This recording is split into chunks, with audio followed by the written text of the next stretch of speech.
L'au-delà n'est pas un lieu lointain. C'est une fréquence d'amour que certaines âmes continuent d'émettre. Beaucoup de gens imaginent que l'au-delà, c'est loin, un espace séparé de nous, inaccessible. Pourtant, il n'est pas plus loin que le battement de ton cœur. Les âmes ne disparaissent pas, elles changent simplement de vibration. Quand tu ressens un frisson soudain, une odeur familière, une chanson qui passe au moment parfait, ce ne sont pas des coïncidences, ce sont souvent des signes, des présences, des caresses invisibles venues te rassurer.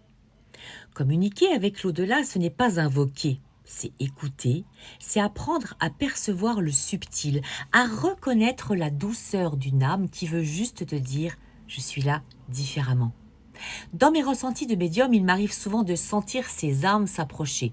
Elles ne viennent jamais pour faire peur, mais pour apaiser, transmettre, rassurer. Et tu sais, il ne faut pas chercher à provoquer le contact, parce que quand l'amour est vrai, le lien reste vivant naturellement. Parfois, les âmes m'envoient des messages très précis. Une phrase, une image, une émotion. Et à ce moment-là, je sens une chaleur dans ma poitrine, des frissons dans tout mon corps, comme si un voile se soulevait entre les deux mondes. Il ne faut pas oublier qu'il existe deux sortes d'âmes. Il y a les âmes qui quittent ce monde et partent tout de suite pour continuer leur chemin dans la lumière. J'ai d'ailleurs fait 2 vidéos où j'explique tout le processus du passage. Et puis, il y a les âmes qui ne savent pas qu'elles sont mortes ou qui refusent de quitter le plan terrestre pour des raisons qui leur appartiennent. Ces âmes restent parfois bloquées dans une énergie basse, c'est ce que l'on appelle le bas astral. J'ai déjà eu affaire à plusieurs d'entre elles pour les aider à passer de l'autre côté. Ces âmes sont souvent agressives dans leur façon d'agir, dans leur énergie, parce qu'elles sont fermées, elles ont peur, elles refusent de comprendre ce qui leur arrive. La communication au début est difficile, mais lorsque l'on parvient à gagner leur confiance et qu'on leur explique avec douceur qu'elles ne seront pas punies, bien au contraire, qu'elles vont retrouver la paix, alors là, tout change.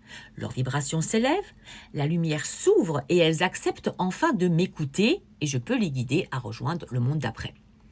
On m'a aussi posé la question très touchante. Est-ce que c'est bien de garder des photos d'un enfant ou d'un proche décédé?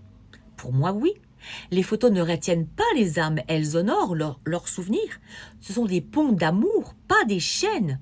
Ce qui compte, c'est l'énergie que l'on met derrière. Si tu regardes une photo avec tendresse, lumière, tu nourris le lien d'amour, pas l'attachement à la douleur. Le souvenir fait bien partie du chemin du cœur.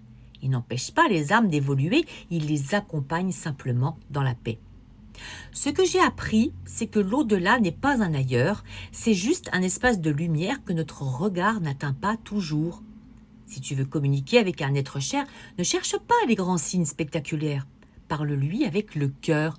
Allume une bougie. Dis son prénom doucement.